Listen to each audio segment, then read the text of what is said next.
Is excretory system. सबसे पहले बेटा इस वीडियो के अंदर हम ये समझेंगे कि एक्सक्रीशन क्या होता है, एक्सक्रीशन के लिए हमारी बॉडी में कौन सा सिस्टम है और किस तरीके से हम अपनी बॉडी से जो वेस्ट है वो बाहर निकालते हैं। ठीक है बेटा, इसके इंपॉर्टेंट टॉपिक्स, इसके इंपॉर्टेंट क्वेश्चंस के साथ भी हम जाएंगे। तो स्टार्ट करते हैं एक्सक्रीटरी सिस्टम। तो एक्सक्रीटरी सिस्टम को समझने से पहले बेटा आपको क्या समझना पड़ेगा, एक्सक्रीशन। क्या समझना पड़ेगा, एक्सक्रीशन। एक्सक्रीशन का मतलब होता है बेटा the removal of harmful nitrogenous waste from the body is called excretion। हमारी बॉडी के अंदर जो हार्मफुल नाइट्रोजनस वेस्ट बनता है, ठीक है, जिसमें यूरिया होता है, यूरिक एसिड होता है, इस वेस्ट को ब्लड से बाहर निकालने के लिए, बॉडी से बाहर निकालने के लिए जो सिस्टम होता है, that is your excretory system. And the process जो हो गई आपकी वो क्या हो गई, एक्सक्रीशन। तो आप क्या लिखोगे, the process by which removal of excrete harmful nitrogenous waste. अब नाइट्रोजनस वेस्ट क्या होता है बेटा, जैसे यूरिया और uric acid from the body is called excretion, right. और जिस सिस्टम के अंदर एक्सक्रीशन हो रहा है, जिस सिस्टम के अंदर एक्सक्रीशन हो रहा है, that system is known as excretory system. ठीक है, मैंने यहाँ पर आपका एक्सक्रीटरी सिस्टम बनाया हुआ है।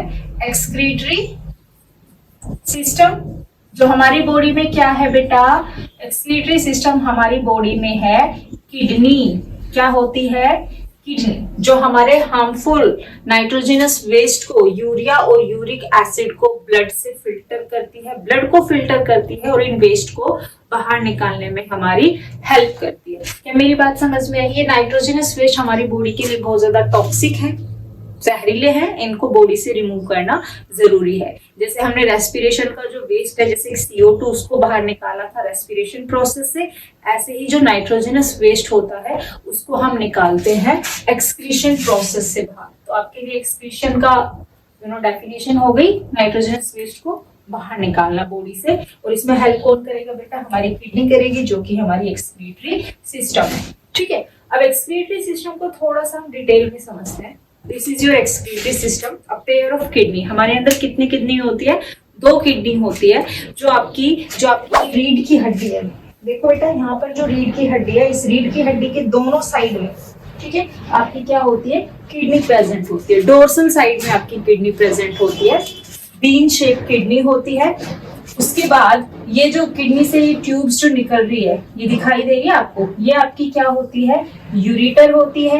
ये यूरेटर देखो किस में जाके ओपन हो रहा है, इस पाउच में ओपन हो रहा है, और इस पाउच को हम बोलते हैं यूरिनरी ब्लेडर। और यूरिनरी ब्लेडर की जो ये ओपनिंग होती है, इसको हम बोलते हैं यूरेथ्रा। क्या मेरी इतनी बात समझ में आई? यहाँ पर हमने अपनी आर्टरीज और वेन, आर्टरीज जो होती है ये ब्लड को लेकर आती है, और वेन्स जो होती है ये ब्लड को लेकर जाती है। क्या मेरी इतनी बात समझ में आई बेटा? This is our excretory system. कई बार 2 नंबर में, 3 नंबर में आपसे ये पूछा जाता है, एक्सप्लेन द एक्सक्रीटरी सिस्टम। तो एक्सक्रीटरी सिस्टम में आपको ये जो चारों यूनिट है, किडनी के अंदर क्या क्या है आपकी, पेयर ऑफ किडनी हो गया एक्सक्रीटरी सिस्टम में, यस। पेयर ऑफ यूरेटर आपकी जो ये ट्यूब्स होती है, जो किडनी से ओपन होती है, किसमें खुलती है, यूरिनरी ब्लेडर में। एक आपके पास क्या है, थर्ड आपके पास है यूरिनरी ब्लेडर, एंड इसकी जो ओपनिंग होती है उस ओपनिंग को हम बोलेंगे यूरिथ्रा। ठीक है, ये मिलकर आपकी क्या बनाती है, एक्सक्रीटरी सिस्टम बनाती है। इनमें जो आपकी आर्टरीज होती है ये हमारे ब्लड को लेकर आ रही है, और वेन्स जो होती है ये डीऑक्सीजनेटेड ब्लड को लेकर वापस कहाँ जा रही है, हार्ट के पास जा रही है। This is all about your excretory system. अब हम आगे ये देखेंगे बेटा, किडनी के अंदर millions of the smaller unit are present that is called nephron. Nephron present होती है, मिलियंस यूनिट प्रेजेंट होती है जो किडनी के अंदर ब्लड को फिल्टर करने का काम करती है, उसको हम क्या बोलेंगे, नेफ्रॉन। तो नेफ्रॉन को आप डिफाइन कर सकते हो, nephron are the structural and functional unit of kidney. ठीक है, मैं आपको आगे बताऊंगी, पहले आपका स्क्रीनशॉट लो इसका। यस बेटा, तो मैंने आपको क्या बताया है, दोनों किडनी में both the side millions of the nephron present होते हैं जो ब्लड को क्या करते हैं, फिल्टर करते हैं। तो नेफ्रॉन्स अगर आपको 1 मार्क्स में पूछा जाता है तो नेफ्रॉन आप बताओगे the network in the kidney that use to filter the blood, जो ब्लड को फिल्टर करने के काम आता है वो आपका क्या होता है, नेफ्रॉन। दोनों किडनी में आपको मिलियंस ऑफ द नेफ्रॉन मिलेंगे, माइक्रोस्कोपिक स्ट्रक्चर होती है। ठीक है, तो यहाँ पर मैंने आपके लिए एक नेफ्रॉन बनाया है थोड़े एक्सपेंडेड फॉर्म में। ठीक है, तो इस नेफ्रॉन को थोड़ा सा ध्यान से समझो बेटा, क्योंकि वर्किंग समझ में आ गई नेफ्रॉन की तो किडनी का फंक्शन अपने आप समझ में आ जाएगा। ठीक है, एक नेफ्रॉन बनाया है मैंने, इन दोनों किडनी में millions of the nephron present होते हैं जो ब्लड को फिल्टर करने का काम करते हैं। तो यहाँ पर आ जाओ, सबसे पहले बेटा ये देखो, ये जो मैंने कप लाइक स्ट्रक्चर बनाई है, दिस वन, इस कप लाइक स्ट्रक्चर को आप क्या बोलोगे, बोमन कैप्सूल्स बोलोगे, राइट। अब यहाँ पर देखो, ये जो आ रही है, ये जो वेन आ रही है, वेन नहीं ब्लड वेसल है, आपकी आर्टरीज है जो आपके ऑक्सीजनेटेड ब्लड को कहां पर लेके आ रही है, इस बोमन कैप्सूल के अंदर, इस कप लाइक स्ट्रक्चर के अंदर ये लेकर जो आ रही है ब्लड को, उसको बोलेंगे हम रीनल आर्टरीज। रीनल वर्ड जो होता है बेटा किडनी से रिलेटेड होता है, किडनी से रिलेटेड आर्टरीज को रीनल आर्टरीज बोला जाता है। ठीक है, ये रीनल आर्टरीज जो आई है, यहाँ पर इन्होंने क्या बना दिया, इस तरीके से गुच्छा बना रखा है ब्लड वेसल्स का, इसको हम क्या बोलेंगे बेटा, ग्लोमेरुलस बोलेंगे। क्या बोलेंगे, ग्लोमेरुलस। रीनल आर्टरी क्या कर रही है, ऑक्सीजनेटेड ब्लड लेके आई है, यहां से जो ये जा रही है, ठीक है, ये कौन जा रही है, वेन जा रही है, रीनल वेन, जो कि किसको लेकर जा रही है, CO2 को यहां से लेकर जा रही है, कहां जाएगी, हार्ट के पास जाएगी। क्या मेरी इतनी बात समझ में आई? तो हम आएंगे, रीनल आर्टरी सबसे पहले ऑक्सीजनेटेड ब्लड को लेके आई है, ये ब्लड है, यहाँ पर ये जो गुच्छा बनाया है दैट इज ग्लोमेरुलस, और ये ग्लोमेरुलस और ये जो कप लाइक स्ट्रक्चर है इसको इंक्लूड करके आपका क्या बना है, बोमन कैप्सूल। अब उसके बाद देखो, ये ग्लोमेरुलस जो है ये ओपन हो रहा है पीसीटी में, पीसीटी से यहाँ पर आ जाएंगे हम, ये वाली स्ट्रक्चर लूप ऑफ हैनल के नाम से जानी जाती है, लूप ऑफ हैनल। ठीक है, ये डिसेंडिंग लूप है, कौन सा, नीचे आने वाला डिसेंडिंग लूप है और ऊपर जाने वाला आपका असेंडिंग लूप है। तो सबसे पहले बोमन कैप्सूल से किसमें जाएंगे, PCT. PCT is your proximal convoluted tubule. ठीक है, and then loop of Henle से नीचे आएंगे, देन ऊपर जा रहे हैं और इसमें जा रहे हैं, इस ये जो नाम है आपका that is DCT. DCT is distal convoluted tubule. इसकी डिटेल में बिल्कुल जाने की जरूरत नहीं है, ये हम 11th क्लास में डिटेल में पढ़ेंगे। आपको बस ये पूरा जो पार्ट है इसको किस नाम से जानना है, नेफ्रॉन ट्यूब्यूल्स के नाम से जानना है। किस नाम से जानना है, tubules. PCT, loop of Henle और DCT along with you can call tubules. क्या बोलते हैं हम इनको, ट्यूब्यूल्स बोलते हैं। ठीक है, तो बोमन कैप्सूल खुला ट्यूब्यूल्स के अंदर, और ट्यूब्यूल्स यहाँ से देखो कहाँ खुल रही है, इस ट्यूब के अंदर, और इस ट्यूब का नाम क्या है, collecting duct. This is the structure of nephron. One nephron, ऐसे millions of the nephron are present in both of the kidneys. क्या मेरी बात समझ में आई बेटा? सबसे पहले आर्टरीज ब्लड को लेके आ रही है, ब्लड एक गुच्छा बना रहा है, ब्लड वेसल्स, उस गुच्छे को हम बोल रहे हैं ग्लोमेरुलस। जो कप लाइक स्ट्रक्चर है दिस वन, इसको हम क्या बोल रहे हैं, बोमन कैप्सूल। ये कहां पर ओपन हो रहा है, पीसीटी में। पीसीटी कहां पर आ रही है, हैनल लूप में। उसके बाद ये कहां जा रही है, डीसीटी में। अलोंग इन सारों को हम किस नाम से जान रहे हैं, ट्यूब्यूल्स के नाम से जान रहे हैं, और ट्यूब्यूल्स किस में ओपन हो रही है, कलेक्टिंग डक्ट। ये एक नेफ्रॉन की स्ट्रक्चर है। अब मैं आपको वर्किंग समझाती हूँ। वर्किंग कैसे होती है बेटा, डायग्राम अगर आपको समझ में आ गया ना तो वर्किंग आपको बहुत इजीली समझ में आ जाएगी। ध्यान से समझना बेटा। सबसे पहले जो रीनल आर्टरी है ये ऑक्सीजनेटेड ब्लड को लेकर आती है ग्लोमेरुलस में। ग्लोमेरुलस में बेटा ये ब्लड जो होता है फिल्टर होता है। क्या होता है, फिल्टर होता है। जो एसेंशियल न्यूट्रिएंट्स होते हैं वो ब्लड में ही रह जाते हैं, और जो नाइट्रोजनस वेस्ट होता है, नाइट्रोजनस वेस्ट यहाँ से छन के कहाँ आ जाएगा, इस ट्यूब से होता हुआ पीसीटी से लेके डीसीटी तक यहां तक मूव करेगा। जैसे हम चाय छानते हैं ना, चाय छानते चाय पत्ती ऊपर रह जाती है, फिल्ट्रेट नीचे आ जाता है। यहाँ पर जो फिल्ट्रेट है वो आपका कौन सा वेस्ट है? नाइट्रोजिनस वेस्ट है। कौन सा वेस्ट है बेटा? Nitrogenous waste. तो ग्लोमेरुलस ने ब्लड को फिल्टर किया, असेंशियल न्यूट्रिएंट्स जो जरूरी होते हैं वो ब्लड में ही रह गए, और वेस्ट जो है वो आपका कहां पर आ गया? पीसीटी से, पीसीटी से होता हुआ लूप ऑफ हैनल से होता हुआ डीसीटी तक। इतनी बात समझ में आई? जब इन ट्यूब्यूल्स के अंदर आपका जो फिल्ट्रेट है, आपका जो वेस्ट है वो मूव कर रहा है, तो इसके अंदर बेटा जो भी असेंशियल न्यूट्रिएंट्स होते हैं, जैसे ग्लूकोज होता है, वाटर होता है, कुछ आयंस होते हैं जो हमारी बॉडी के लिए कैसे हैं? जरूरी है, वो क्या हो जाते हैं बेटा? रीएब्सॉर्ब्ड हो जाते हैं। क्या हो जाते हैं? Reabsorbed as the filtrate moves from PCT to DCT. All the essential nutrients which remains in the filtrate and water and ions are reabsorbed. क्या मेरी इतनी बात समझ में आई? अब जो वेस्ट बचा है, the DCT open into the collecting tubules. यहाँ पर जो वेस्ट आपका इकट्ठा हुआ है उसमें सिर्फ और सिर्फ आपका कौन सा वेस्ट है? नाइट्रोजनस वेस्ट है, यूरिया है और यूरिक एसिड है। ये कलेक्टिंग ट्यूब्यूल बेटा ध्यान से समझना, ये जो कलेक्टिंग ट्यूब्यूल है जिसके अंदर कौन सा वेस्ट होता है? नाइट्रोजनस वेस्ट होता है। ये ओपन होती है दोनों साइड की किडनी की, किसके अंदर? इस यूरिटर के अंदर। किसके अंदर? यहां से जितने भी नेफ्रॉन की कलेक्टिंग ट्यूब्यूल्स है वो कलेक्टिंग ट्यूब्यूल्स, कलेक्टिंग जो डक्ट होती है वो कहां पर खुलेगी? इस वाले यूरिटर में खुलेगी, और यहाँ की किस में खुलेगी? इस वाले यूरिटर में। ऐसे ड्रॉप वाइज आपका जो ब्लड होता है वो क्या होता रहता है? फिल्टर होता रहता है, और नाइट्रोजनस वेस्ट आपका इस यूरिनरी ब्लेडर में इकट्ठा होता रहता है। यूरिनरी ब्लेडर में आपका नाइट्रोजनस वेस्ट इकट्ठा होता है, और ये वेस्ट, क्योंकि आपका जो यूरिनरी ब्लेडर है ये कैसा होता है? मस्क्यूलर होता है। जब ये फुल हो जाता है, भर जाता है, तो इसकी वॉल पर स्ट्रेचेस आते हैं, और जैसे ही हमें सिग्नल मिलेगा हम इसको यूरिथ्रा के थ्रू क्या कर देते हैं? एक्सक्रीट आउट कर देते हैं, बॉडी से बाहर निकाल देते हैं। क्या मेरी बात समझ में आई बेटा? मैंने आपको एक्सक्रीटरी सिस्टम पढ़ाया है, एक्सक्रीटरी सिस्टम में बता दिया है कि क्या क्या होता है। इसके अंदर जो फंक्शनल यूनिट है वो आपकी नेफ्रॉन है।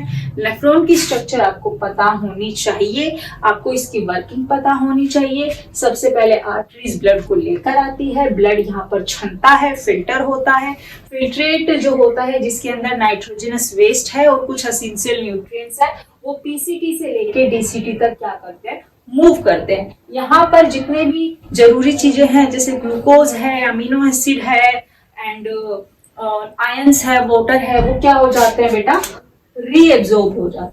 क्या हो जाते हैं? रीएब्सॉर्ब। और जो प्योर वेस्ट, नाइट्रोजनस वेस्ट बचता है वो कलेक्टिंग ट्यूब्यूल में इकट्ठा हो जाता है। कलेक्टिंग ट्यूब्यूल्स कहाँ खुलती है? यूरिटर में खुलती है। यूरिटर धीरे धीरे यूरिन को कहाँ इकट्ठा करता है?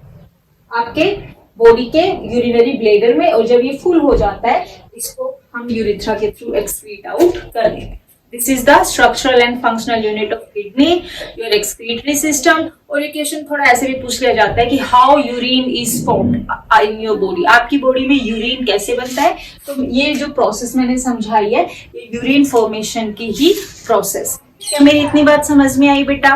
क्लियर? यहाँ से क्वेश्चन मैंने आपको बता ही दिया है। क्वेश्चन जो होता है एक्सक्रीटरी सिस्टम से आ सकता है, क्वेश्चन आपकी नेफ्रॉन से पूछा जा सकता है, हर एक पार्ट के फंक्शन पूछे जा सकते हैं। ठीक है, तो this is your excretory system. अब मैं आपको एक्सक्रीटरी सिस्टम एक्सप्लेन करूंगी प्लांट्स में। सबसे पहले आप इसका स्क्रीनशॉट ले लो। यस बेटा, next our topic is excretion in the plants, because plants are the living things, living organisms होते हैं, और इनके अंदर भी एक्सक्रीशन की प्रोसेस होती है। प्लांट्स के अंदर भी वेस्ट बनता है, और प्लांट्स किस तरीके से अपने वेस्ट से छुटकारा पाते हैं, वेस्ट को बाहर निकालते हैं, हम ये देखेंगे। तो ये क्वेश्चन आपका बेटा आता है कई बार। क्या पूछा जाता है? How do plants get rid from there